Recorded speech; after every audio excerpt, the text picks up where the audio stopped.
여러분 안녕하세요. 네, 굉장히 오랜만에 돌아온 조민재 아나운서입니다. 오늘도 저희가 마찬가지로 이 코인 이야기 관련해서 원문 기사 가지고 한번 다뤄볼 거고요. 또 이어서 또 저희 새로운 시리즈를 준비했는데요. 잠시 후에 있을 조리틀 특공대까지 많은 기대 바랄게요. 자, 그럼 가장 먼저 얼른 코인 얘기부터 해봐야겠죠. 게임스타 관련된 이슈가 굉장히 큰 게 하나가 새로 떴습니다. 바로 한번 볼까요? GameStop jumps 12% after Bitcoin purchase plans announced. 자, 이 게임스탑이요. 비트코인을 매입할 계획을 발표한 이후에 주가가 12% 급등했다고 합니다. 참고로 지금 제가 녹화를 하고 있는 시간이 이 3월 28일이죠. 지금 요일이 금요일이고요. 오후 1시 정도가 됩니다. 이 간밤이니까 미국 뉴욕 증시로 치자면 26일이죠. 당연히. 자, 계속해서 내용 보도록 할게요. GameStop is looking for finance its Bitcoin strategy through a 1.3 billion offering dollars of convertible senior notes. 게임스탑이요, 무려 13억 달러 규모의 정말 엄청난 규모의 전환 우선사채 발행을 통해서 이 비트코인 전략 자금을 조달하려고 하고 있다고 합니다. 자, 12, 왜 대체 이걸 발행을 하려고 하는 건지 바로 볼까요? GameStop shares jumped nearly 12% on March to 26th. 아, 그렇죠. 3월 26일 기준으로 12% 급락을 했습니다. 물론 시간 내에서 좀 많이 또 다시 한번 떨어지긴 했는데 그럼에도 불구하고 이렇게 강한 상승이 나온 이유 바로 보도록 할게요. The company plans to finance the purchase through debt financing. 회사는 해당 매입을 이 부채 조달을 통해서 자금을 마련해서 해당 매입을 진행하려고 한다고 하네요. 자, 그래서 이것 때문에 시비 발행을 진행을 한 건데 계속 보도록 할게요. 회사 측의 입장도 한번 들어봐야겠죠. The convertible senior notes. 자, 이걸 보자면 debt that can later be converted into equity will be used for general corporate purposes including acquiring Bitcoin according to a company statement. 이 전환 사채 자체는요. 나중에 주식으로 전환이 가능한 그런 부채라고 하네요. 그래서 뭐 비트코인을 포함해서 일반적인 그냥 기업적인 corporate purposes, 일반적인 그런 회사 용도의 자금으로 사용을 할 거다라고 주장을 했다고 합니다. 자, 그래서 중요한 거는 이거 가지고 전부 다 뭐 비트코인 매입을 하겠다 이 말은 아니고요. 비트코인 매입에 활용을 하겠다 정도로 이해를 하시면 좋을 것 같고요. 자, 그러면은 이 게임스탑 같은 경우에 현금 보유액이 얼마나 될까? 여기 밑에 보시면은 나와 있습니다. 자, 이날 기준으로요. March 25th 기준이네요. 자, 보면은 4.77 billion dollars. 자, 와우. 47억 7천만 달러 기준은요. February 1st, 2월 1일 기준으로 정말 많은 현금을 보유하고 있긴 합니다. 네, 그런 측면에서 크게 걱정은 할 거 없을 것 같긴 한데 1년 전에 비해서 거의 이 정도면은 921.7 dollars, 9억 2,700만 9억 2천 말이 꼬이네요. 9억 2,170억 달러 정도로 생각을 270만 달러 정도로 생각을 하면 되겠죠.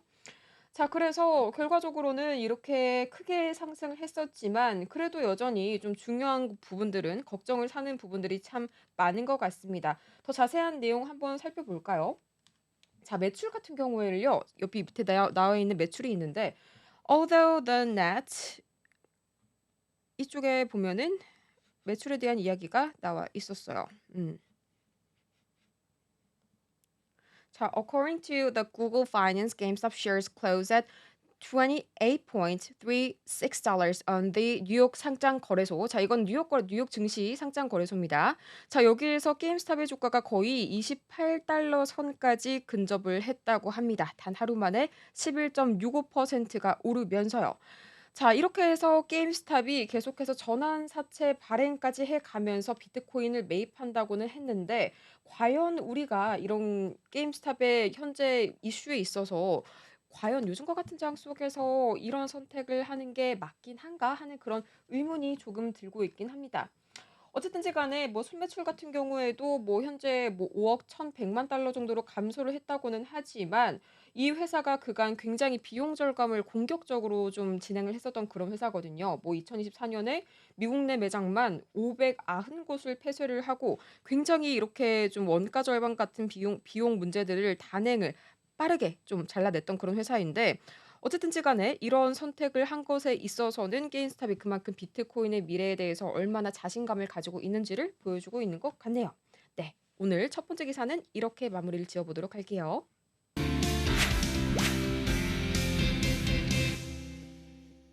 네, 다음으로 저희가 살펴볼 이슈는 이 얘기 안 해볼 수가 없겠죠. 스트래티지 관련 이슈 하나 가지고 왔습니다. 같이 한번 보도록 할게요. 자, 마이클 세일러의 strategy surpasses. 와, 마이클 세일러의 스트래티지가 최근 매입으로 비트코인이 50만 개를 돌파했다고 합니다. 500K. 자, 그러면은 자, 이 스트래티지가 현재 최근 하락장에서 6,911개의 비트코인을 5억 8,400만 달러에 매입을 했다고 하네요. 자, 그래서 총 보유량이 벌써 50만 개를 넘어섰다는 그런 미국 증권거래위원회 보고서가 나왔다고 하는데요. 자세한 이야기를 한번 살펴보도록 하죠. 자, Michael Saylor strategy has acquired over $500 million worth of bitcoins as institutional interest and exchange traded fund ETF를 참 길게 써놨어요. 자, 다른 말이 아니라 마이클 세일러의 스트레이티지는 기관 투자 수요 그리고 ETF죠. ETF 자금 유입이 다시 증가하는 가운데 5억 달러 이상의 비트코인을 매입을 했다고 합니다.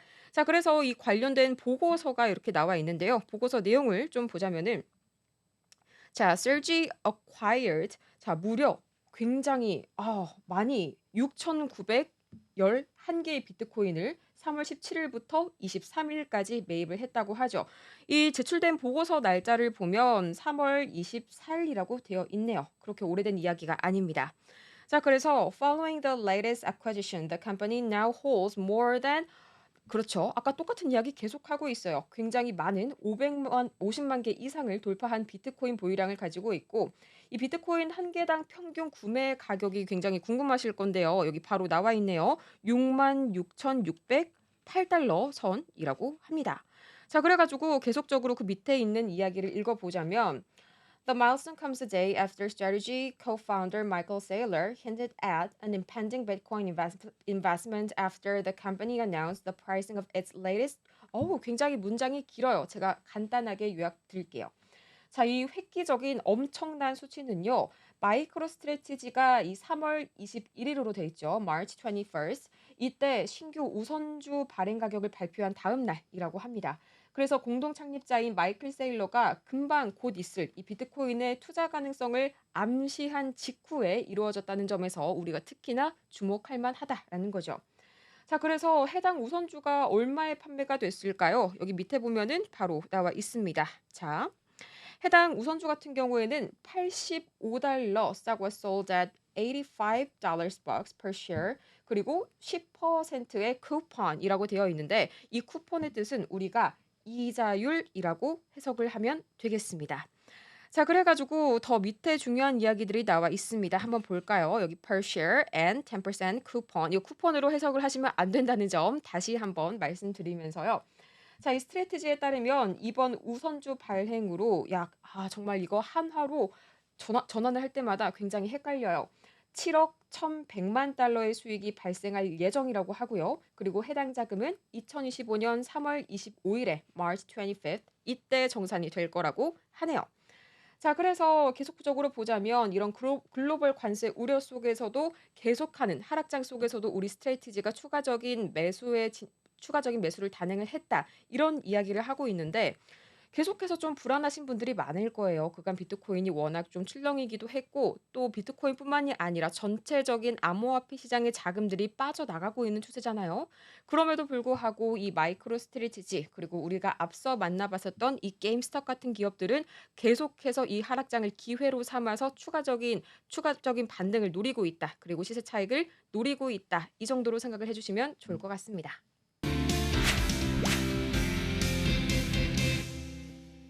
이제 저희가 두 개의 코인 기사를 받고 남은 세 개의 시간들은 저희가 새롭게 준비한 코너 조리틀 특공대와 함께 하도록 하겠습니다. 아니 갑자기 이게 무슨 말이야 하실 수도 있을 텐데요. 저를 방송에서 이제 쭉 보신 분들이라면 약간은 좀 알고 계셨을 거예요. 제 취미가 좀 이제 약간 밀리터리 이쪽 물론 전문가는 아니지만 이렇게 구경하고 방산주도 같이 보고 이런 걸 굉장히 좋아하거든요.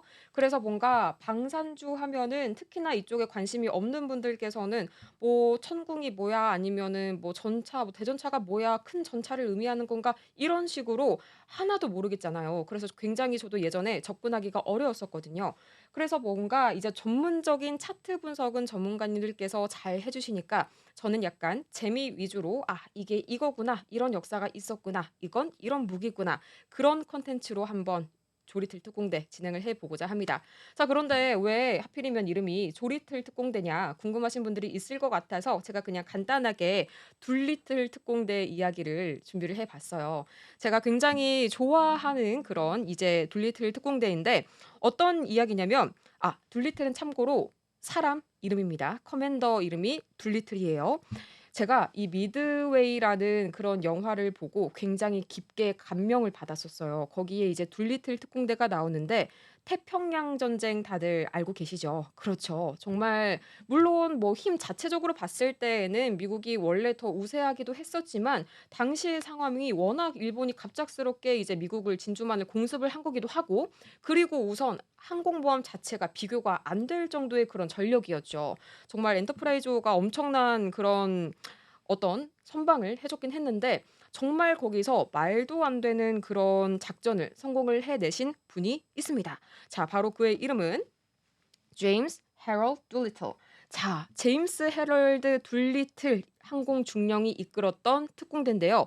이게 준 진주만 공습에 대한 이 미국의 분노가 엄청났었잖아요. 그래서 거기에서 이런 사기가 꺾인 군인들의 사기를 진작시키고 국민들의 분노를 좀 약간 누그러뜨리기 위해서 이분들이 나섭니다. 자 그래서 뭐 폭격을 가했다. 하지만 저는 절대 전쟁을 뭐 찬성하거나 그런 입장은 아니고요. 정말 보면은 놀랍다. 그냥 그런 작전이라고 할 수가 있겠습니다. 말도 안 되는 작전인데요. 이게 이런 작전이에요. 말 그대로 항공모함에요. 육군 항공대 폭격기를 싣고 가서 일본 본토를 폭격하면 어떻겠느냐. 이런 제안이 나옵니다. 물론 함재기를 쓸 수도 있지 않을까 하겠지만요. 문제는요. 이게 지금 몇 년 전이죠? 거의 뭐 70년 벌써 그전이죠. 당연히 항속 거리가 짧습니다. 거기까지 가지를 못해요. 자 그래서 최대한 일본 본토의 항공모함을 최대한 바짝 진입을 시켜야 되는데 그러면은 어떻게 하겠어요? 당연히 당해 버리고 말겠죠. 그렇기 때문에 이런 아이디어를 내놓습니다. 우리 육군 생각해 보니까 육군 쪽에 굉장히 이 항속거리가 긴 폭격기가 있지 않냐. 그러면은 뭐 우리가 작전이 실패하더라도 항공모함을 살릴 수가 있으니까 그냥 그대로 한번 진행시켜." 이렇게 된 겁니다. 자 그래서 근데 참고로 이 의견을 낸 사람은 둘리틀 중령이 아니라 그 참모인 그렇죠. 해군 참모총장의 잠수함 참모인 프랜시스 로우 대령님이 본인은 하지 않으시면서 어쨌든지 간에 이런 그런 작전을 내셨습니다. 자 그래 가지고 정말 말도 안 되는 겁니다. 왜냐? 이게 폭격을 잘한다고 쳐요. 문제는 그러면 착륙을 어떻게 할 건데요. 자 그래서 보면은 처음 제안한 그런 이슈는 우리가 기술을 북쪽으로 돌려서 소련의 블라디보스톡 가깝잖아요. 블라디보스톡에다가 착륙을 하자. 자 그래 가지고 이제 소련이랑 협상을 잘 해 보자 이런 식으로 처음에 이야기가 흘러갔는데 당시 소련은 또 어떤 게 있었습니까? 그쵸. 독소 전쟁도 한창 이렇게 막 심각하게 그렇게 하고 있었고 또 소련은요 이런 걱정을 했었어요. 만약에 우리가 이런 식으로 미군을 도와주게 된다면 일본이 지금 한창 막 엄청 이렇게 하고 있는데 '우리까지 불똥이 튀는 게 아니냐.' 하는 그런 걱정을 하게 됩니다. 자 그래서 소련은 그냥 거절을 하고 말아요.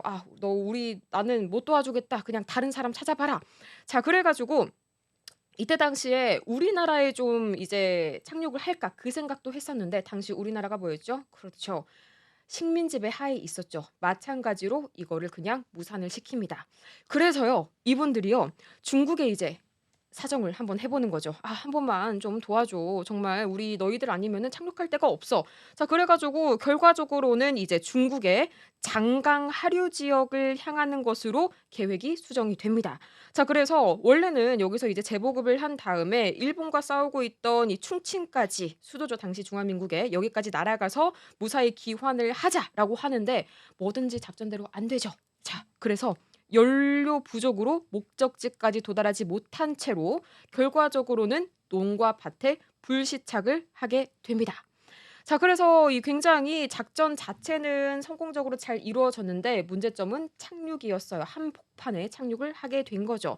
자 그런데요. 보시면은 여기 가운데 있는 이분들 자 여기 앞줄 왼쪽부터 이분이 바로 둘리틀 소령님이십니다. 굉장히 딱 봐도 조정 잘하시게 생겼죠. 그런데요 결론은 이야기가 길어지네요. 결론은요.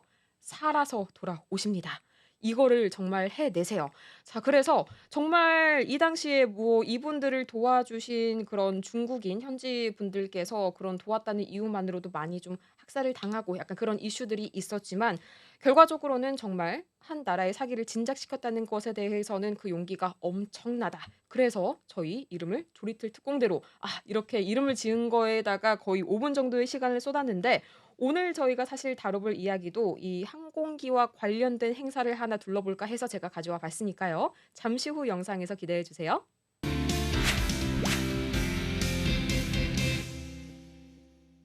네. 그러면은 조리틀 특공대 가장 첫 번째 본격적인 이야기 한화 시스템 이야기를 가져와 봤습니다.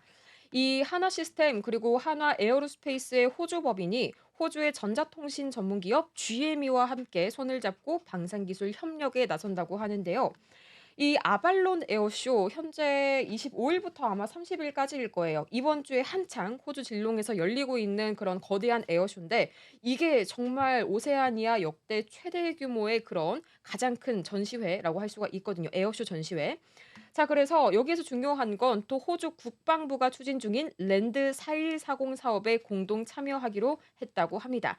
사실 한화는 지난 2022 년부터였을까요? 이번에 새롭게 이제 합류를 한 건 아니고요. 이번 이 랜드 4140 사업은 이전부터 참여를 하고 있긴 했어요. 다만 여기서 중요한 점은 GME라는 전자통신 기업과 손을 잡고 이제 본격적인 군 통신 위성 사업에 착수를 했다라는 거겠죠. 자 그래서 보면은 정확하게는 2022년 7 월부터 이제 랜드 4140 참여를 위한 3자 MOU를 체결한 바가 있고요. 자 그러면은 여기에서 좀 궁금하신 그런 것들이 있을 거예요. 아니 랜드 4140이 뭐냐? 작전명인데요. 이게 어떤 작전명이 아니라 프로젝트명인데요. 어떤 프로젝트냐? 호주 육군의 지상 지휘 그리고 통제, 통신 모든 체계를 하나로 첨단화하기 위해서 차세대 C4I 시스템을 구축하려는 프로젝트입니다. 아니 C4I는 또 뭐야? 라고 생각하시는 여러분들을 위해서 간단하게 설명을 드리자면 지휘, 커맨드, 통제, 컨트롤, 통신, 커뮤니케이션, 그리고 컴퓨터죠. 그리고 정보, 인텔리전스 이 약자를 합친 게 바로 C4I입니다. 쉽게 얘기해서 그냥 군대가 상황을 파악하고 빠르게 명령을 내리고 또 통신하는 데 쓰이는 지능형 시스템이다라고 생각을 하시면 편할 것 같아요. 자, 그래서 이 사진을 보시면 굉장히 이해를 하기가 편하실 텐데 뭐 육군, 해군, 공군이 각각 따로 놀지 않고 하나의 몸처럼 움직일 수 있게 만들어주는 어떤 작전 인프라를 깔아주는 일이라고 생각을 하시면 좋을 것 같아요. 가장 중심축은 바로 이 위성이 되겠죠.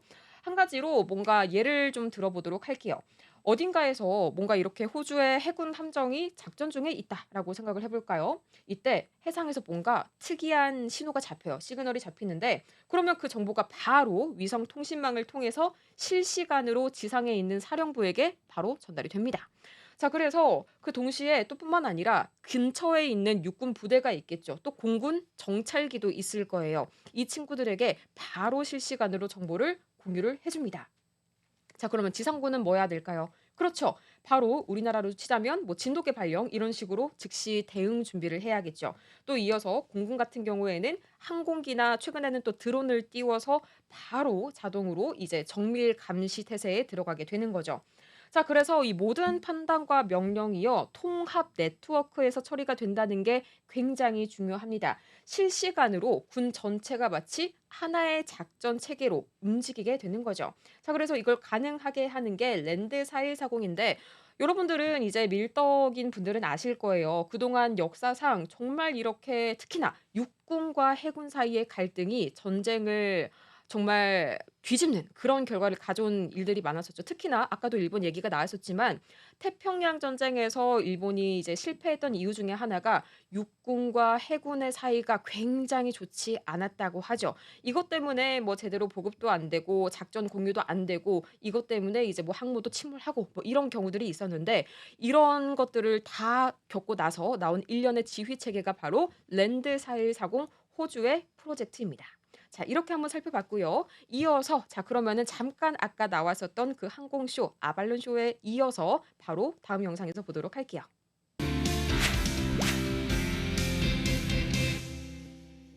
자, 이렇게 해서 저희 이번에는 마지막으로 아발론 에어쇼 한번 보도록 할 텐데요. 둘리틀 특공대는 공군이죠. 맞죠? 그렇죠. 비행기 굉장히 좋아합니다.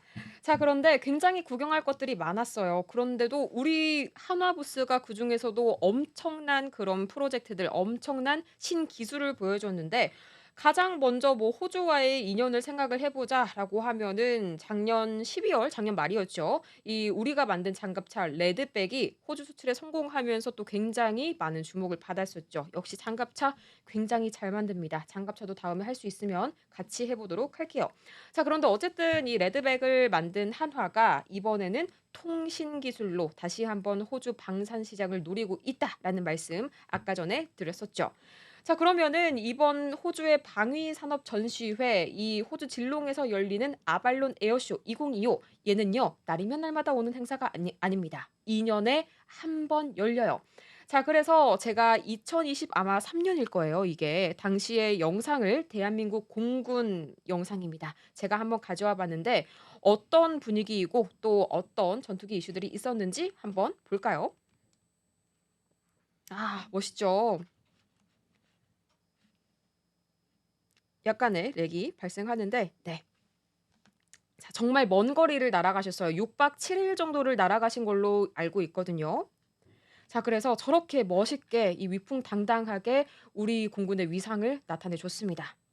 아, 코리아 에어포스 밑에 나와 있네요. 자막 나오나요? 아, 블랙 이글스. 여기서 이 블랙 이글스가 뭐냐 하시는 분들이 계실 텐데요. 이 대한민국 공군의 공식적인 이 에어쇼 특수 비행 팀이라고 해야 될까요? 그렇죠.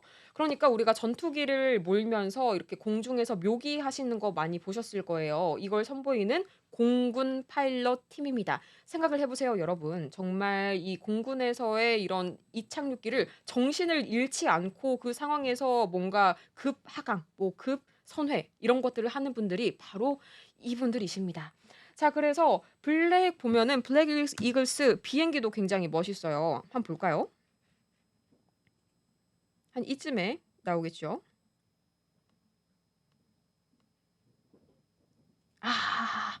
뒤에 여기 이렇게 멋있게 나오는데 맞아요. 이 기종인데 이 기종이 아마 T-50B일 거예요. 이게 대한민국이 자체 개발한 초음속 항공기로 알고 있는데 완전히 100%라기보다는 로키드 마틴이 좀 설계나 개발해서 도움을 준 걸로는 알고 있습니다. 이게 좀 이제 골든 이글을 에어쇼 고기의 비행용으로 또 약간 좀 개조한 모델 이렇게 생각을 하시면 되겠는데 어쨌든지 간에 굉장히 멋있게 그렇죠. 남반구 최대 에어쇼에서 멋있게 고개 비행을 하는 그런 영상들 좀 같이 보면 좋을 것 같아서 한번 가져와 봤고요. 저 대신에 설명을 해 주시네요. 저스틴 기딩스 님께서 잘 네, 세계 5대 에어쇼 중에 하나라고 자랑을 해 주고 계시네요. 자, 또 코로나 이슈 때문에 2019년 이후에 이때 당시에 4년 만에 열렸는데 어쨌든지 이거는 2023년 영상이니까요. 저희는 이번 걸 한번 살펴봐야겠죠. 자, 그래서 어쨌든지 간에 저희가 계속 보도록 하자면 이번에 한화 같은 경우에는요. 전쟁 중에 무선 신호가 끊기거나 통신 장비가 고장 나는 상황이 발생을 하기도 하죠. 이것 때문에 이번에 스타링크가 굉장히 우크라전에서 주목을 받은 것도 있고요. 그래서 이런 상황에서도 실시간으로 영상 전송 또 명령을 전달한다든지 아니면 데이터 공유가 가능하도록 5G와 위성 통신을 결합한 군용 통신 기술을 선보였습니다. 더 이상 이제 그런 말이 통하지가 않는 거죠. 뭐 당장 전쟁이 터지면 당장 통신선부터 끊어버린다. 이렇게 하더라도요. 뭐 위성 기술이 있으면 스타링크 같은 경우에는 바로바로 정보를 받을 수 있기 때문에 그런 걱정을 하지 않아도 된다는 점. 자, 그렇게 이렇게 지상과 해상 그리고 공중은 물론 심지어 우주까지 연결해서 군의 움직임을 하나로 묶어주는 기술을 이번에 한화가 새롭게 선보였다라고 생각을 하시면 좋을 것 같네요. 자, 이렇게 해서 저희가 5가지 이야기 한번 가지고 와 봤는데 오늘은 너무 약간 제가 재미 위주로 하다 보니까 정말 의식의 흐름대로 여러분께 보여드리고 싶은 걸 보여드리면서 한번 진행을 해 봤어요. 앞으로도 좀 편하게 이렇게 이야기를 드릴 것 같고 다음에는요. 제가 이제 항공모함 쪽도 굉장히 많이 좋아하고 그다음에 전차 굉장히 좋아합니다. 그다음에 대전차 무기 같은 것도 좀 관심이 있거든요. 그래서 여러분도 저와 같이 관심을 슬슬 한번 가져보는 게 어떨까 싶은 마음에 많이 아직은 부족하지만 준비를 해 봤습니다. 다음에 더 재밌는 영상으로 찾아올게요, 여러분. 오늘도 함께 해 주셔서 고맙습니다.